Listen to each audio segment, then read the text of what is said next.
रही थी उसका भी तख्ता उलट दिया गया।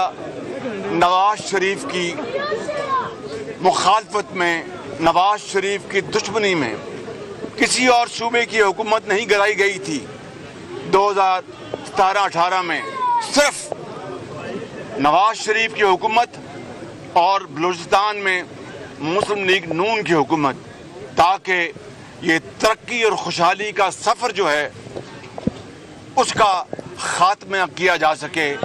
और फिर आपने देखा कि 5 साल 6 साल के बाद पाकिस्तान आज कहाँ खड़ा है। और अगर नवाज शरीफ ये चाहते तो केपी में जब 2013 के इलेक्शन के बाद वहाँ पर बाकी पार्टी के साथ मिलकर अपनी एक मखलूत हुकूमत बना सकते थे। उन्होंने न सिर्फ